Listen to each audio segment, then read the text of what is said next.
Dearly redheaded, we are choosing consciousness today to get through this thing called grief. Interesting word, grief. It means love, which makes for a mighty good joke. But I'm here to tell you, there's nothing else. Just joy. And if the big picture tends to bring you down, go crazy once your life goes. Woo!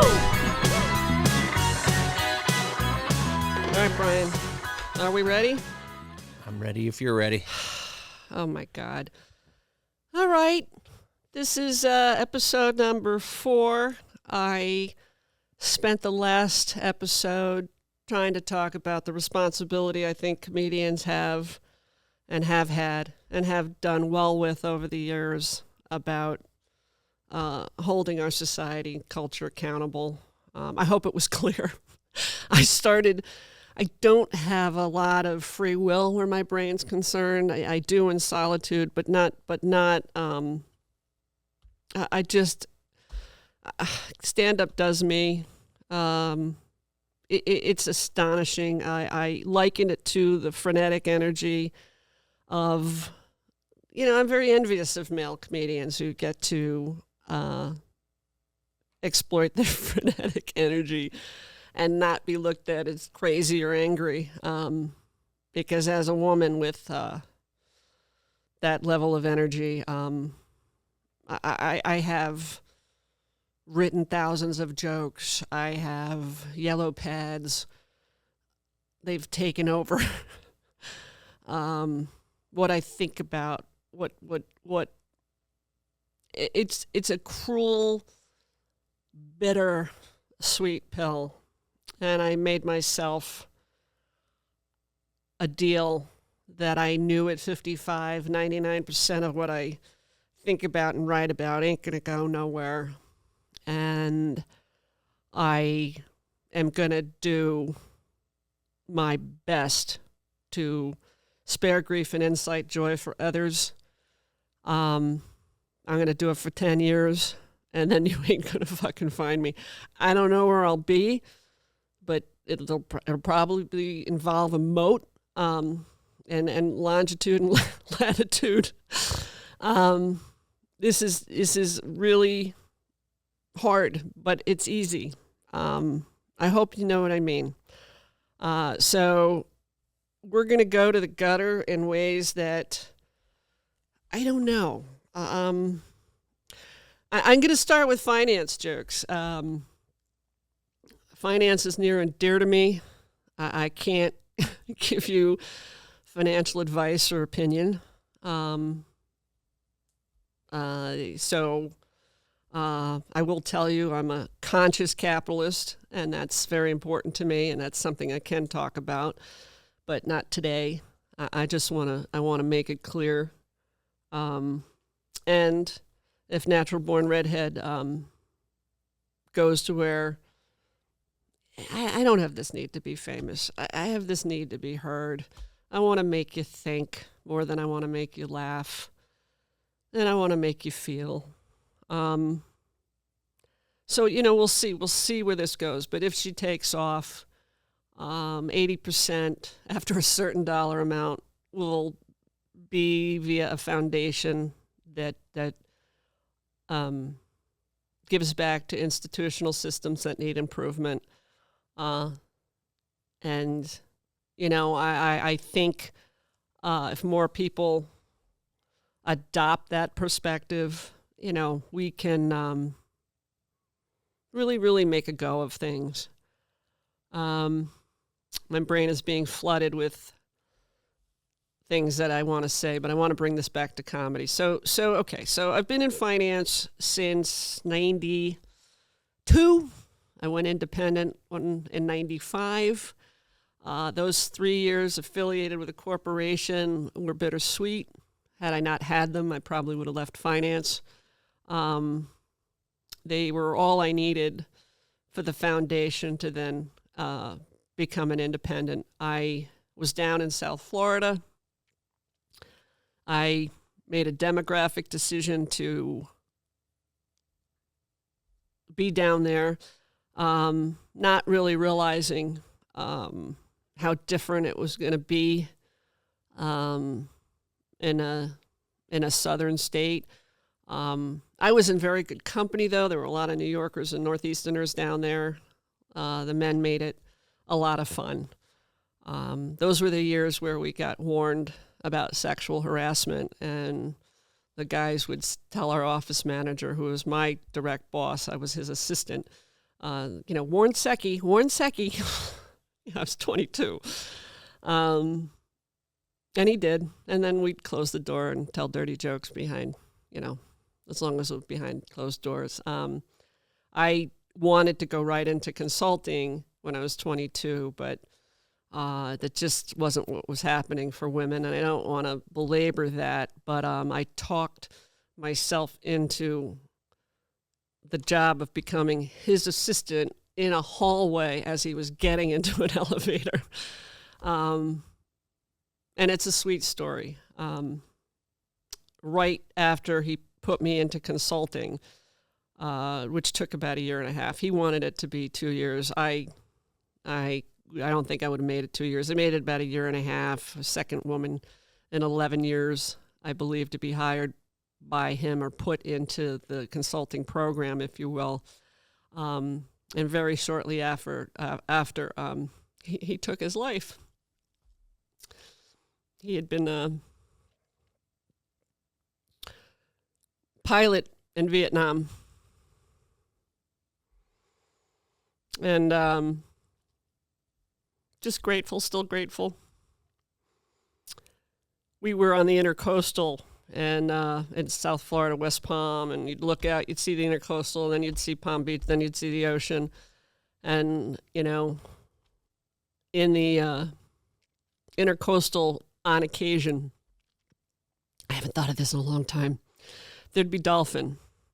And I'd be somewhere in the office, it was octagonal, and I'd pick up the phone and I'd say, so-and-so, look out, the whole office was glass. I said, look out your window. There's dolphins in the Intercoastal. And he said, Joanne, every weekend on my sailboat, which had a very sexual name that I will also refrain from saying as much as I'd like to tell you, I see the dolphin. And I said, so-and-so, I'm from New York. I still get excited about the little lizards on the ground. And I'd hang up on him. We had a wonderful relationship. Oh, God, I'm getting flooded with those memories. So let me let those go. And then I'm going to tell you that Dick Lick, one of my sons, that's his nickname, Lick for short, he does not want me to use his name. So now my brain is saying his name in big neon letters. He's also coming into finance, and he's done very well for himself. He, for several years, has caddied on a very prestigious golf course. He happens to cater to finance. The stories this kid has are second to none. He is funny. He is cute. And he is very, very bright. Knows more at his age. I mean, head and shoulders above what I knew at his age. And he's going to work for a corporation soon. I have a bet on how long it'll last. No, he'll do just great, and they'll appreciate him. Let me just say what I have to say. Anyway, so he told me a couple years ago, he would call me, run things by me.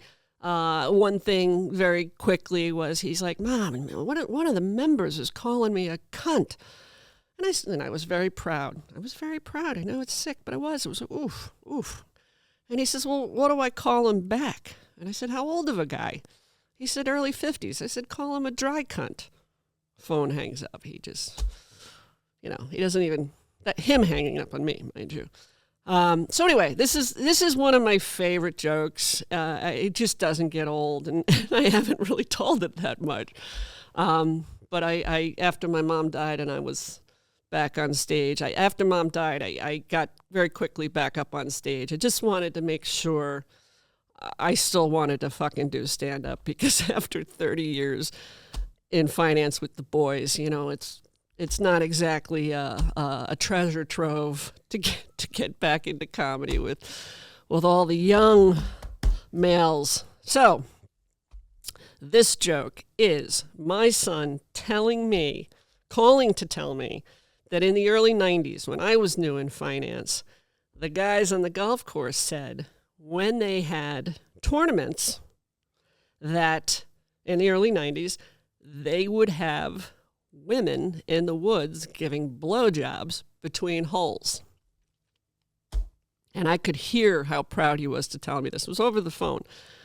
I said, well, gee, Dicklick, I said, you wear a little white suit and you carry a fucking 35-pound bag for 4 hours. I said, you're kind of sucking their dicks too. And then I said, I'd rather give the blowjob. And I embellish the joke, and I make it take more time. I just will never, ever forget the gift he gave me the day we had that discussion, because he made me then reflect on how much fun I've had in finance. And being the branch manager's assistant, I was in charge of all the cold calls he got. So anybody, it was mostly men, who was trying to get through me to get to the branch manager, the branch manager trusted me enough to filter these men to decide who had a shot of coming into work for us. So there was a guy, and he'll know who he is, that cold called me one day, and he had just lost his business. So, we like desperation in finance when it comes to knowing somebody's... you just have to... Somebody's got to want it. They have to want to do well. They have to have the gumption. So this was a good candidate, especially in the early 90s. I don't want to speak about what works today. It's different. It's a different world. But anyway, so this guy subsequently came in. He subsequently was tested. He ended up becoming a very, very successful consultant, and he gave a shit. He was everything you want. So when this guy was in training and I had gone into training to become a consultant, we sat across from one another, and I'd like to fuck with him. They loved to fuck with me. So there was, this was 25 on 1. So don't be thinking, that I wasn't, I didn't get my balls busted. But I would leave a message on his desk. I would alter the handwriting. And, you wanted those callback. Back in the day, it was all cold calling. So you got a callback, potential for a sale.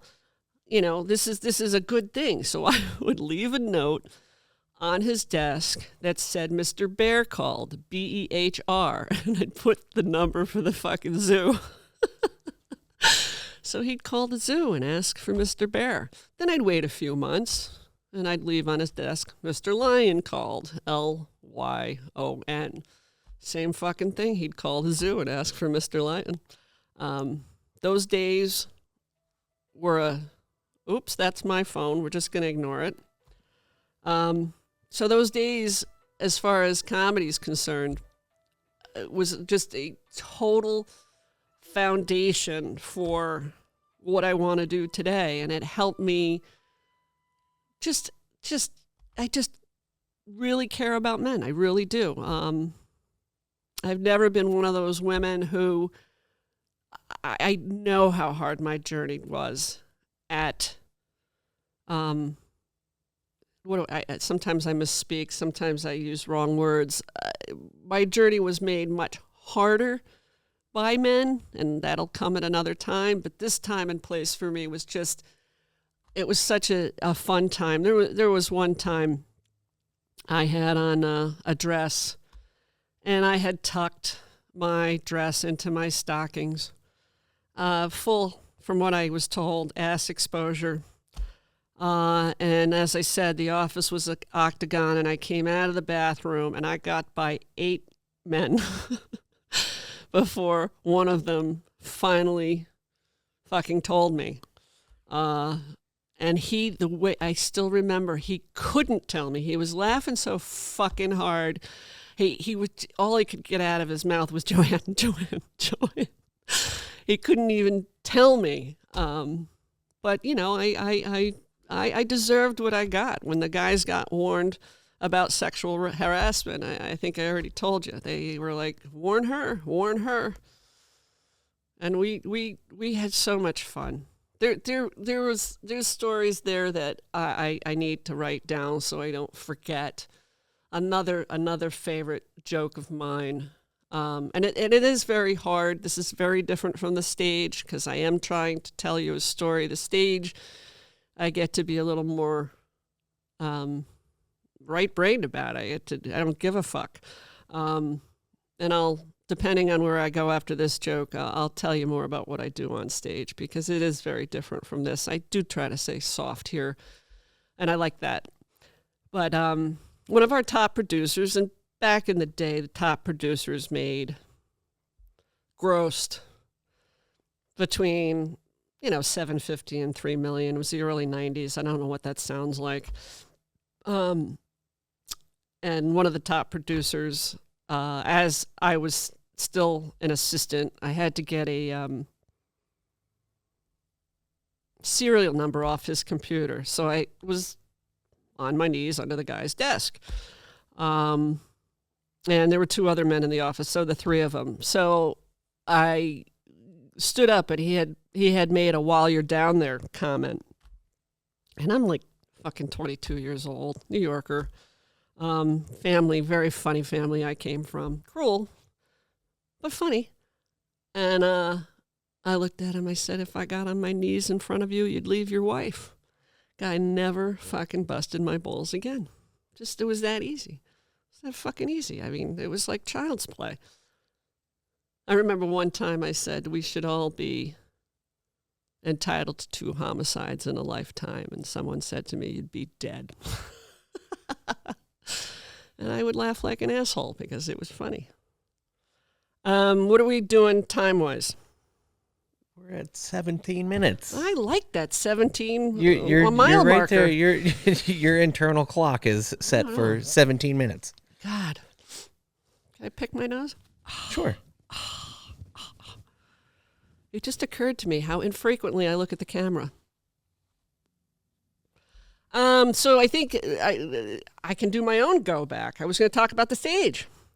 Okay, so what I want to do on stage beyond 7,500 jokes, it just doesn't stop. I admire those who get flooded with comedy and can't, I give you so much credit for, people. I don't love stand-up. I like it. It does me. I enjoy it. It doesn't make me nervous. What makes me nervous is I can't even, it's sick.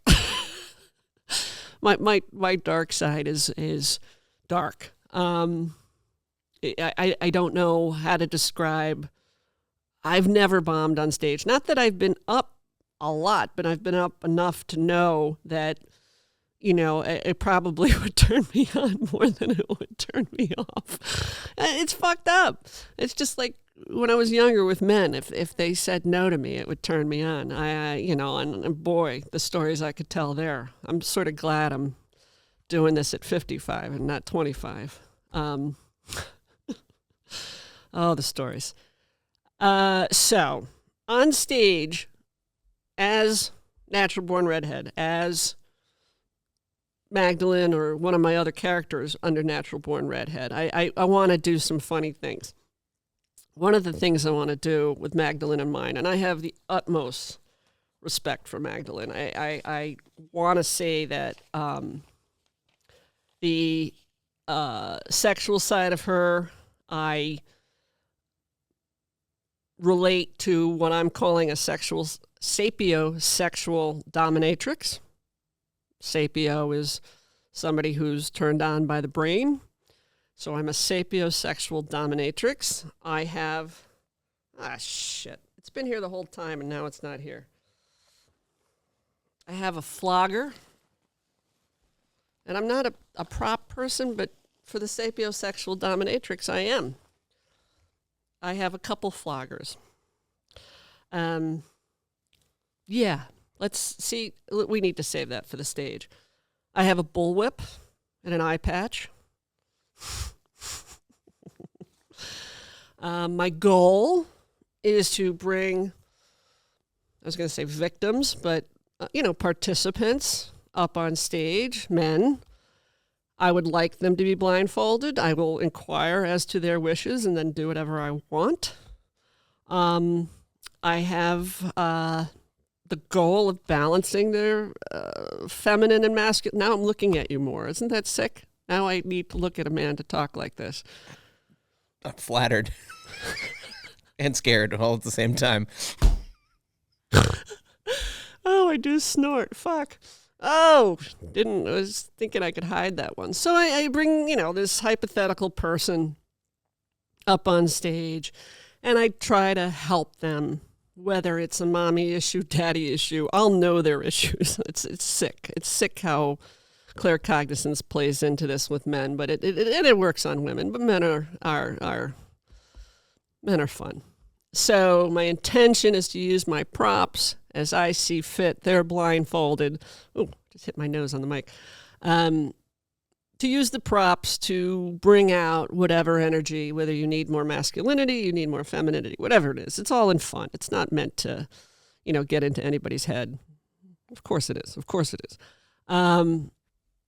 So I have the flogger. I have the whip. I have the little flute.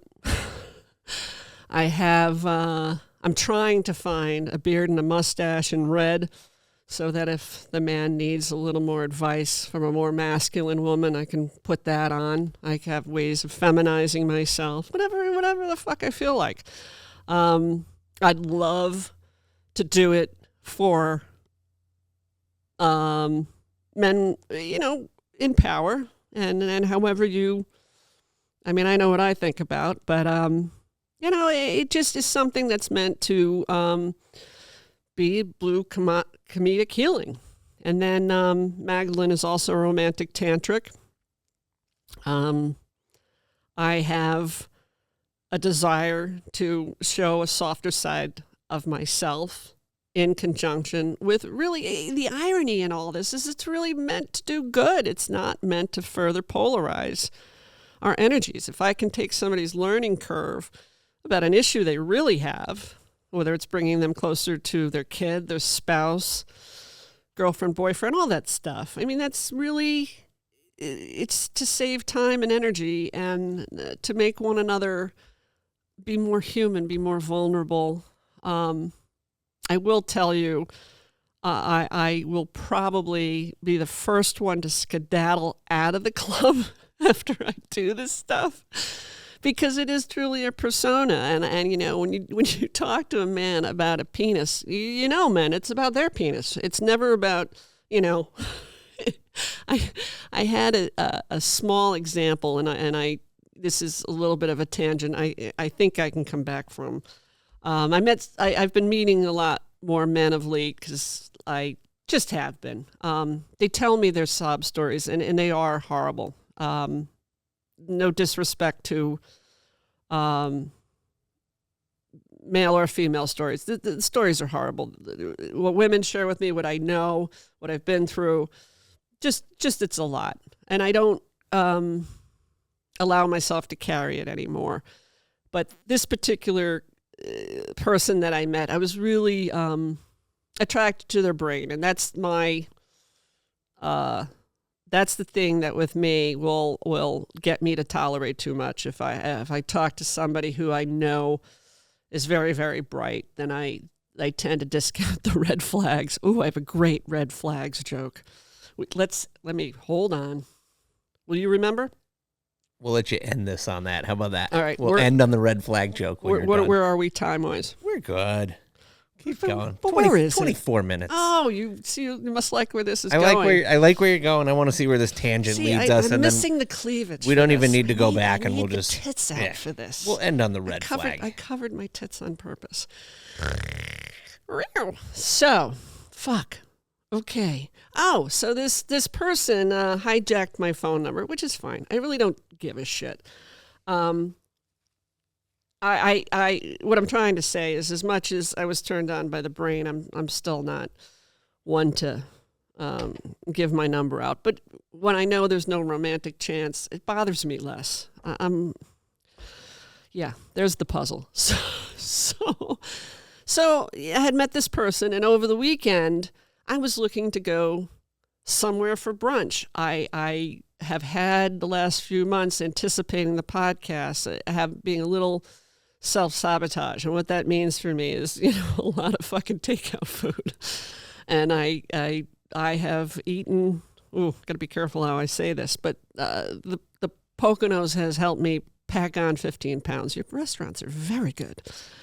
And now I'll lose it because I've broken the hymen on this fucking podcast. So, this Mike and I.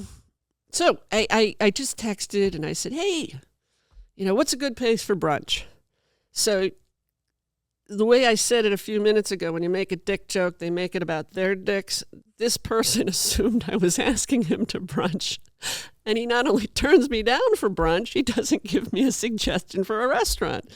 So I'm like, man, I got to make fun of this. I mean, it just strikes me so funny that I immediately will cater to a man's brain, but, I'm at the mercy of them, being kind. It fucking sucks. Do you know what I'm trying to say? I get it. You do. I Good. get it. I get it. Good, because I'm just hoping that translates. And, and that's where on stage I can't wait to be able to be more improvisational. And if shit flies, it flies. If it doesn't, I don't really give a shit. I ended up having to put that particular person in his place, and it wasn't because I don't do that for sport. I don't derive any pleasure by my mind has like a gear shift, and I try not to go out of third gear with people anymore. But if I need them, there's 6 gears. And I also happen to have a Porsche. She's my G-spot. That's a manual. So if you need the visual, there it is. I really can relate to why men like sports cars. Oh, God. That just reminded me of 6 jokes. Let the Porsche go. Let the Porsche go. Let the Porsche go. All right. So the red flag joke. Let's do it. Okay. Raising sons, I learned you have a very small window to make an impact. Driving in the car, a few minutes in the kitchen. So I tried to teach my boys, lessons about women. I did tell them, and women can thank me, that a good blowjob takes 2 minutes. Sorry, boys, I did, but the women, whew. Anyway, so I developed this joke that I need a whiteboard to do, because my brain knows the joke, but the whiteboard would make it funnier because I can say more about it. If I can take words off my platter, I do better with pictures. So in my mind, there's a whiteboard. I'm on stage, and it says, see, I already tell it fucking wrong. I need a fucking whiteboard. I write red flags, blowjobs, red flags. And the joke is, we all see the red flags in women, boys. But once the blowjobs start, we ignore the red flags. But they ultimately come back. So it's red flags, blowjobs, red flags. Those red flags can be a 20-minute blowjob, and the red flags come back, and you're spared as a man. Or in my case, it can be the red flags. I gave those blowjobs, and 20 years of marriage and 2 kids later, then those red flags came back to me.